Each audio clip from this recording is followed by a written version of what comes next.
Good morning, everybody. Welcome to Diane's Kitchen. It's another interesting day. It's not a cooking show, remember, but it's a time to sit down, talk to people that are going to bring you up to date on a very, well, it's a serious subject, but it's one that can't be ignored because it's all around us. It's Alzheimer's. Maybe it's you. Maybe it's your mom or your dad. Maybe it's somebody you know at the office. Uh, Signs everywhere, but are they really signs of Alzheimer's? We've got a guest that will clear everything up for you. And we want to thank our sponsor, Baron Electric. What a great company. Of the 84,000 members, remember, Baron Electric is a co-op, so if you're a member, you are part owner. You get your dividend check. You get a say in the company. It's a great place. If you are one of the members, please make sure read your newsletter. It's all sorts of good information.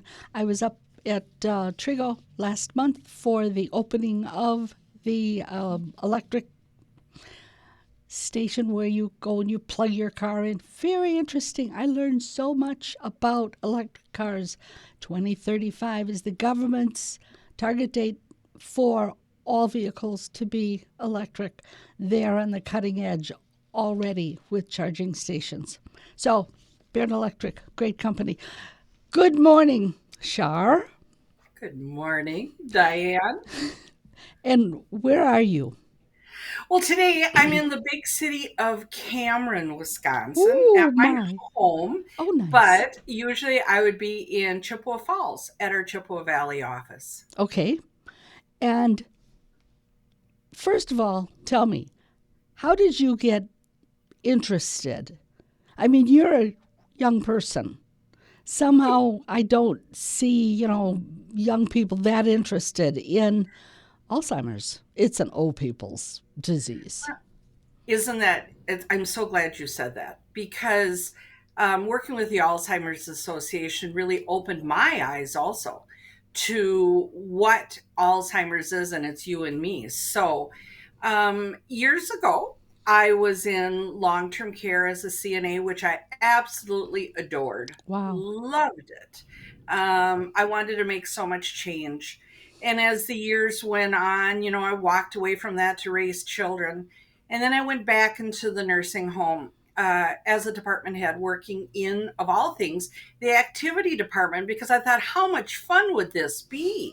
I get to play bingo. Sure. But you know what was interesting? It wasn't that part of the job that I loved. I loved working with people with dementia Wow. and being able to design programming that was specific for them, to work on moments together.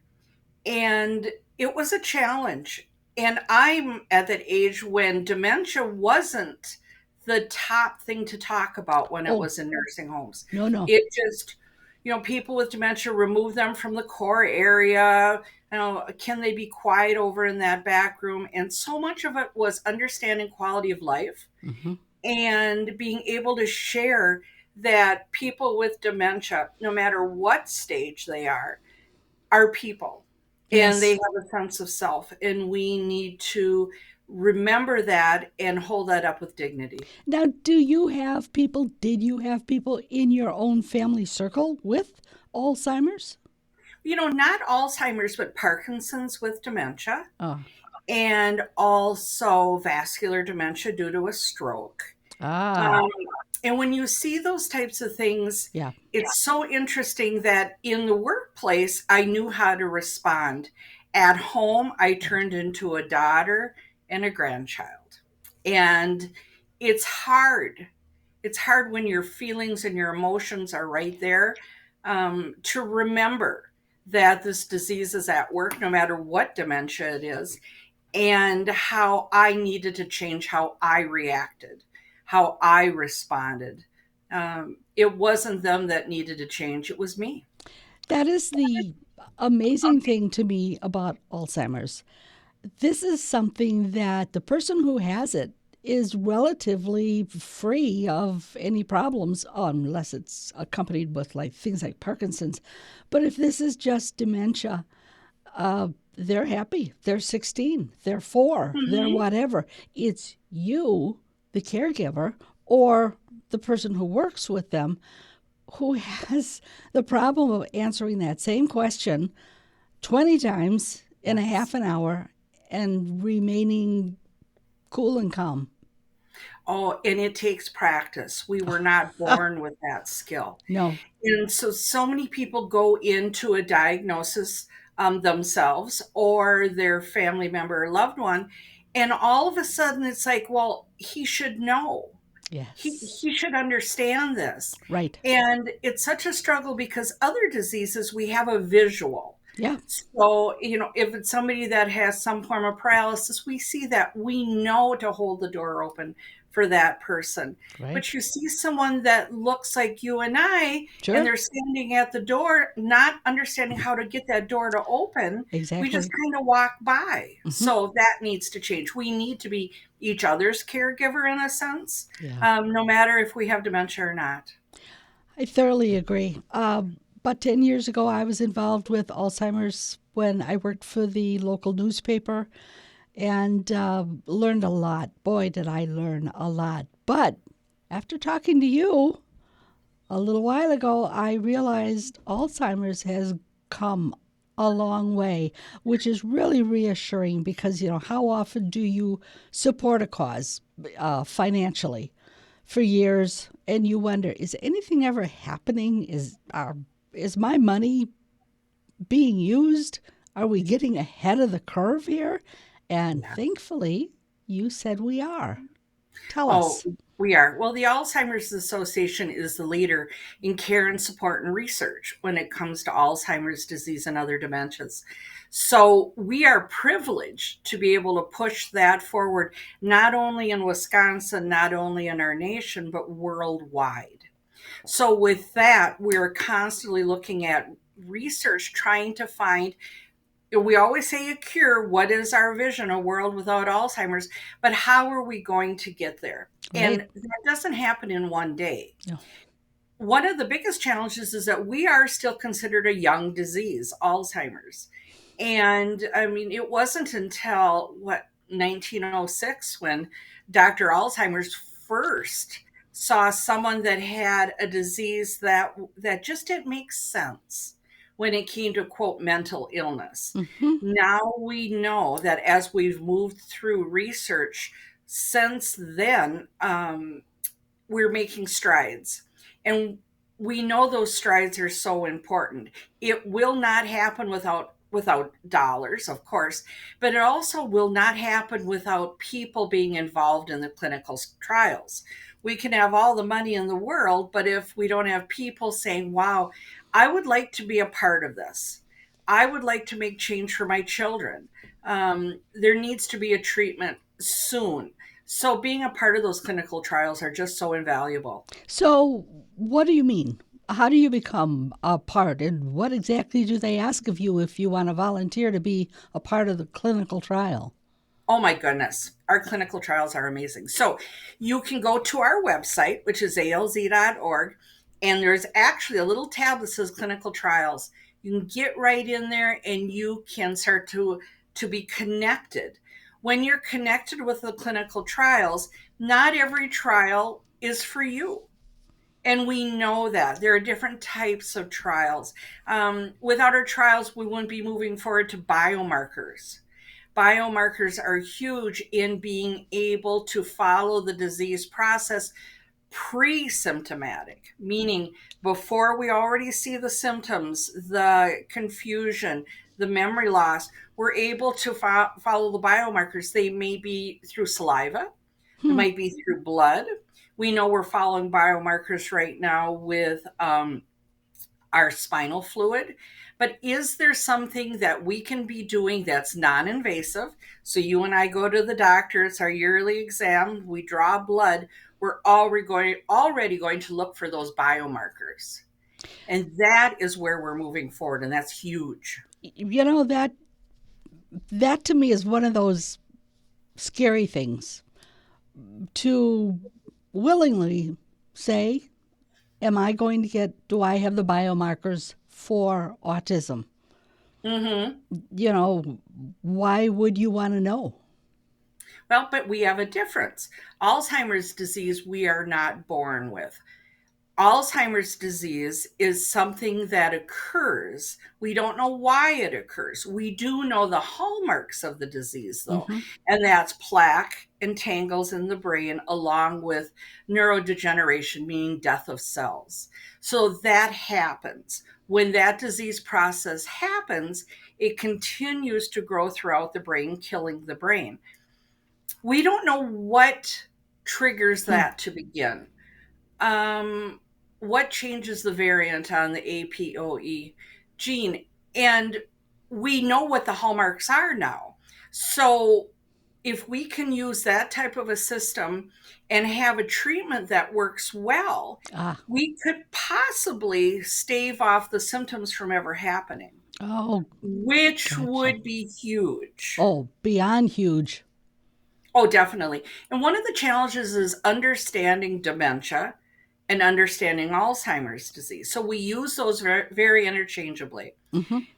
When we talk about dementia, we're looking at two areas of the brain that are being challenged. And we can have dementia for many different reasons. Hmm. We could have it due to an illness, we can have it due to a stroke, we can have it due to Alzheimer's disease. Alzheimer's disease, so, is a disease process in the brain.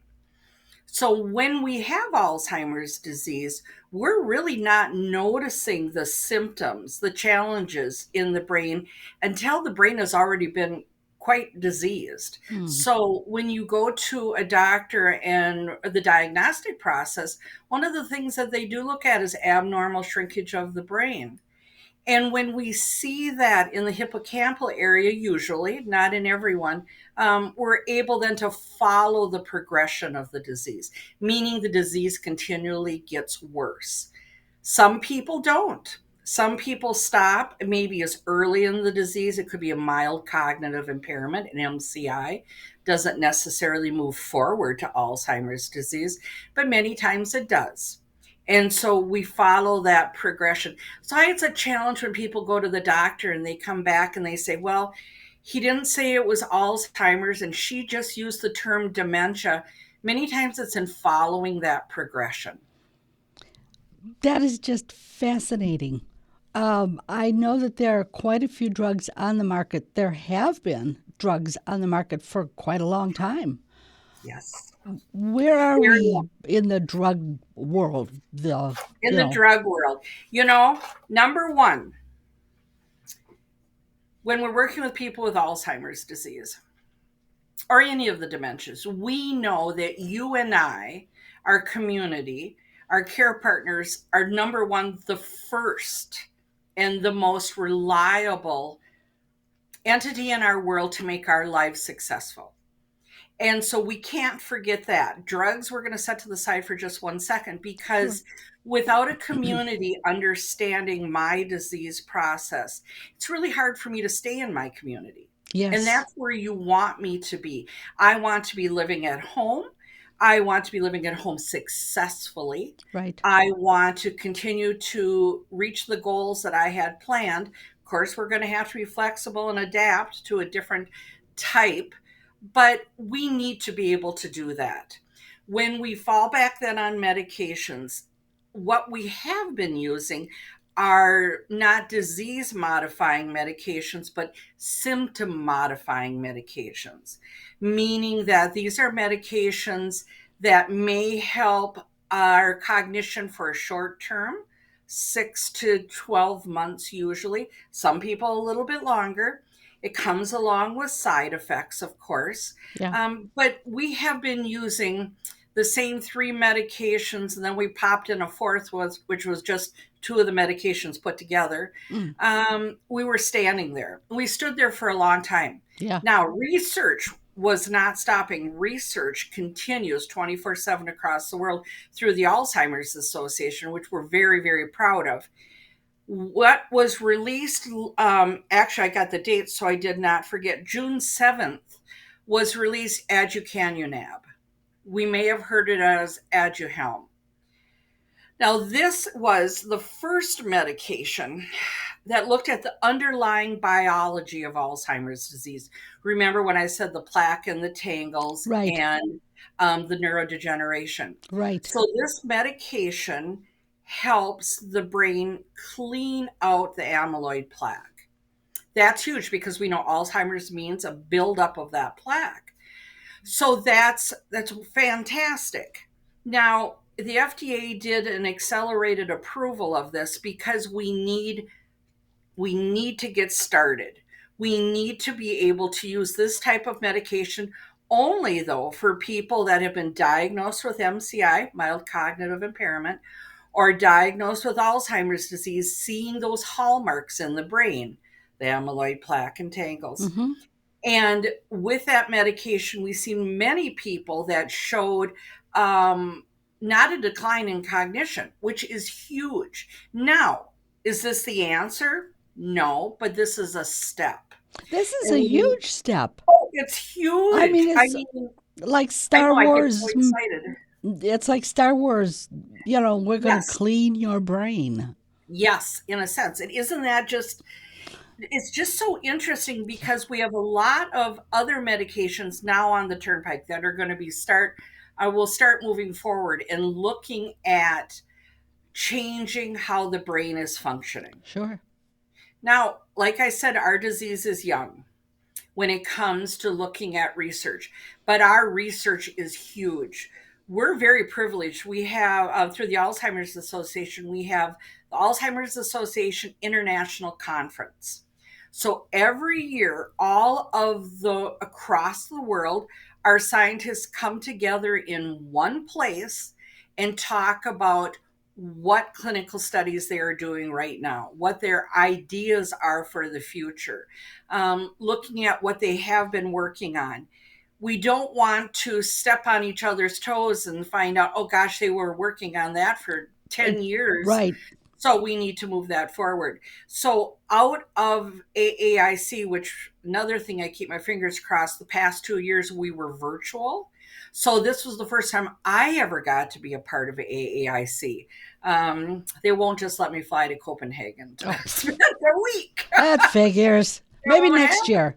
yeah, and I probably wouldn't have too much to add to their great Yeah, well, conversation. don't tell them that. No, I know. Yeah, sometimes I sound like I know what I'm talking about. But what they did this time, and I had taken some notes here because I thought it was so cool. They really looked at, and I've got it right here, um, how improving air quality might reduce dementia risk. That's a clinical study. Also looked at global prevalence of dementia is expected to nearly triple to Mm, more than 152 million people mm. by 2050.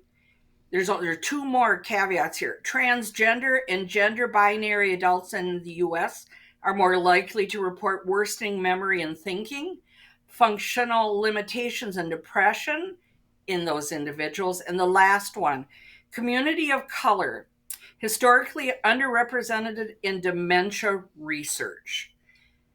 We need to have everyone involved in the research. It can't just be a white male age 25 Right. that does not represent you and I, that does not represent our neighbors, it doesn't Exactly. represent our community, it doesn't represent the world. I think if I So, had to do it all over again, I would go into some sort of research, especially global, because you yes, realize that everybody lives in a different circumstance. I mean, here in, well, especially northern Wisconsin, we've got yes. pure air, we've got pure water, and then you think of all these people in other countries who live with a constant supply of smog, uh, Mm-hmm. the Asian countries, and does that have anything to do with it? Years ago, it's aluminum that causes Yes. Alzheimer's, and you think, well, maybe it is for the United States, but what about all those countries that don't use aluminum Mm-hmm. for cooking that Right. also have the same thing? So it's, when you start spreading it out from your little group, well, it must be Mm-hmm. this, and do it worldwide, you realize all nations, all people from all nations suffer from a form of dementia. Yes. Oh, definitely. And we know that age is the number one risk factor for Alzheimer's disease. So if you're a country that lives over the age 65, you automatically have that risk. Now we break down that risk even further. We have our group of people that have younger onset Alzheimer's, which Hmm. means under the age of 65. We have our people with different types of dementia, like I said, Parkinson's, vascular, Lewy body, Yeah, all of those types of diseases that are so important that we understand the disease process so that we're able to support that person and support that family. And through the Alzheimer's Association, that's what we do. And I'm glad you brought up in Wisconsin, so because I jotted down a couple of notes. In Wisconsin, there are more than 120,000 people living with Alzheimer's disease right mm, now. In our nation, there's over 6 million. In Wisconsin, there's more than 196,000 family members and friends that serve as caregivers. Washburn County alone, there are 470 people, or were in 2020, and it'll grow to 578 oh by 2025. That's our DHS data. So we know the disease is here. yeah, The majority of people are not diagnosed. That's why you need to have someone to talk to about the process, to understand the disease itself, but also to grasp and build a relationship with someone that you know is coming to you with scientific evidence-based information. exactly. That's who the Alzheimer's Association is. So, by using our services, we're able to help you get to where you need to be. You're never alone through the Alzheimer's Association. We are available 24/7. We're available online, alz.org. We're available through our helpline, which is available 24/7, of course. Sure. And then you're also able to call our local office. Though my office is in Chippewa Falls, like I said, I live in Barron County. Wherever you are, I'm only a phone call away. That Always. that is so reassuring because you know it's very difficult. I think the hardest thing about Alzheimer's is mom just getting old and well, I forget stuff too. Or I think this is I don't know who to talk to. Where do I go from here with mom, with dad, with grandma, with or themselves? One interesting things when I was involved with the Alzheimer's Association were the books that are out. It was a total eye opener that what is it? I'm Still Alice, Yes. about a woman who was jogging and somebody stopped her on the corner while she was waiting to cross the street and asked her a question, distracted her, and when the light changed, she forgot where she was going. She recognized her own inability to hold anything in her brain. Right. Um, That book it's is amazing. I read that yeah, book at state conference one year, which this year we're back in person at state conference. good. So that's going to be amazing at in the Dells. But I read that book and I could not put that book down Me neither. because it allowed me to step into someone's shoes Yeah. during that time. And it isn't just memory loss. And I think that's the challenge for many people. They always say, well, Alzheimer's is that memory disease. Yes, that's part of the disease. It's not all of the Mm-hmm. disease. I mean, understanding, if you can remember the part where Alice stood in front of her entry door and the mail slipped in and it landed on her rug and it looked like the mail was floating. Yes. When I thought that makes so much sense Really? because I we always said that, put a dark rug in front of the door and a person with dementia will not walk through it. But I guess I just really didn't put that into my brain in understanding it how she felt. Yeah. So if anybody can read the book, it's great. The movie not as good. Oh, I enjoyed the book better Well, because it allowed me to take it in. how many times do you say that? You know, the book was great, the movie was terrible. Yeah, But if you're not a reader, the movie will do. But right. I don't think, Diane, that we always step into other people's shoes. No. And with Alzheimer's disease, we have to remember that many times that person feels alone, the family feels alone, just Oh, like you said. We It's almost like you're the first person that's ever had this disease, and where do I go? right. Because the challenge lies in understanding what's available Hmm. in your community. Exactly. Under, Understanding how to connect the dots. So through the Alzheimer's Association, you can call us, like I said, on our 1-800 number, and I'll just say it out loud quick, 800-272-3900. You can call and ask a question, like you said, does aluminum cause Alzheimer's disease, all the way up to can you share with me the pathology of the disease? Explain this to me. It can be small, it can be lofty. We are Sure. there for you. And a lot of times people are just asking the simple question, Hmm. where do we go? Right. What do I do? What Right. is the difference between a memory clinic and a memory cafe? Oh, And I go, oh, that's a good question. is the Let's, answer coffee? yeah. Well, actually, the difference is socialization and diagnostic processes. Ah, Two no different things. coffee. No, well, you could have coffee at both, I'm sure. Oh, okay. But in understanding, we use so many of these terms very flippantly, Yes. assuming everybody knows. Yes. And we need to take that time, Diane, to sit back together, be on the phone, be in person, have that cup of coffee, and walk through this. And that's our care consultations.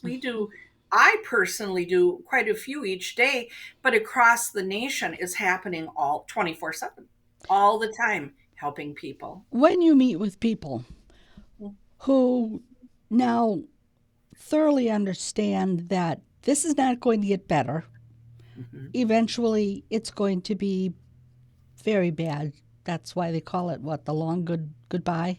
Right. Mhm. How is it difficult for some people to realize that this is going to be a long journey and it is going to affect the caregiver's life, the child's life, the grandchild's life, whatever, for a long time. And it's going to be so stressful, even though there's a lot of programs out there, the day programs where you can take them and they have a happy time, Mhm. but it's still the caregiving, the unrelenting 24/7 caregiving. Yes. What do you tell these people that are looking at the beginning of a long, long journey? Whether you're a caregiver or the person that was recently diagnosed, I say let's step back. Let's just sit for a moment. Nothing has changed from yesterday to today. We are going to talk about what you would like to see your life to be in 10, 15 years. What are the goals that you would like? They're not my goals, they're your goals. As a family, we need to take very small steps to move forward. We're not going to understand everything the first time. You know, a Right. lot of people do read a book and go, oh, it was nothing but horrible stories. And I go, oh, put that book down. Our life, we're going to live our lives Good. with support. So, through the Alzheimer's Association, the support is there all the time. I also remind people that we need to skill build. So, the programs that are available, and we were very privileged, we went in the virtual world very quickly Good. through the pandemic and offering programming. In fact, our program attendee numbers actually increased because now people could sit in their own home with their loved one with the disease and not have to leave their home. True. They can learn right there. So, learning either more about the disease because they're not sure Hmm. if it's Alzheimer's disease, understanding that awareness factor, but then also in that skill building, working with communication and behaviors. Excuse me, all of those things help us become a better caregiver. Now, for the person that was diagnosed or not sure, Mm-hmm. and they think they're seeing symptoms, by talking to the Alzheimer's Association, we get to start that journey together. And in understanding the disease process, but looking at a lot of other disease processes too, looking at the warning signs, but then moving forward into looking at what the challenges are at home, connecting that person then for a good, dignified diagnosis, getting them connected with a memory clinic, but then also knowing that we are there with them through every step. It doesn't matter what the question is, we're here for you. Mm-hmm. And a lot of the challenges is even just beginning the conversation with family and friends. Right. Who do I tell? Who Right. shouldn't I tell? Exactly. And that's hard because each person is different. Each person's journey is different. And so there isn't just a do A, B, and we're going to get C every time. It doesn't happen. Each one of us will travel the journey our own way. Exactly. Exactly. We're starting to run out of time. Tell me. Oh, I Diane. know. I know we don't have the entire morning, rats. Tell me what you've got left to tell people. What do I have left to tell people? I want people to know that you can be involved with the Alzheimer's Association and our mission and our vision in so many different ways. You can become a volunteer. Now, you can be a volunteer for the walk, which is our events, Mm-hmm. the walk to end Alzheimer's. You can be a part of the longest day, which is another fundraiser for through care and support, which is what I do. We're looking for people that would like to be an educator, a community educator. We have some fantastic ones that are doing education virtually, just like this, Sure. or in person. We're looking for people that would like to be involved in those clinical trials. Whatever you would like to do, if you're the person that says, I'll just write a check, amazing, thank you. But I'll tell you, your time is really important. Yes. And if somebody can give their time, we would greatly appreciate it. Now, if anybody ever needs to connect with me, you most certainly can call my office. My laptop goes with me everywhere. That phone number is 715-861-6174. Right. Again, 861-6174. You'll get me our 1-800 number for any question under the sun, 800-272-3900. This has got to be reassuring for so many people today because this isn't something that's like the measles and you got to get over it and be fine. Right. This is something that is long term and, Almost definitely. and hard on everybody except the person suffering. It's everybody else that does the suffering in this strange, strange disease. Yes. Shar, you have been a wealth of information. It is so nice to know that the money that's being made isn't going into some CEO's pocket and nothing is being done. I just cannot believe some of the things that you said today that 8, 10 years ago didn't exist. But the Right. research, the development, the understanding of this disease and the treatment, it seems like it has gone ahead by light years. Oh, definitely. It's continuing as you and I speak. Good. Oh, that's wonderful. It's good to hear. Anything else? Any parting words? No, I just thank you, Diane, Oh, for you're what welcome. you have done for the Alzheimer's Association and what our community can do. We Yes. are here for you too. Good. Good. Who knows? I might be calling. And, That and I'm here for you, Diane. oh, wonderful. And are there any other books? Like I say, my name is it Still Alice or my name is Still Alice? Alice, yes. Still Alice. Yep, The 36-Hour Day is another really good book. In fact, if anybody wants a list The Alzheimer's Association has a list of publications which are some of the best reading available. So don't be afraid to connect with me. I can get you that list. So we can go on alz.org. Yes, There it is. The answer everything to is there. good. It sounds like it. Thanks, Shar. Thank you. You've been a wealth of information. Good, good. That's it for the day. It just goes so fast with interesting people. Once again, we'd like to thank Bairn Electric for sponsoring us. And as I say every time after my program, have a good day and keep it cooking.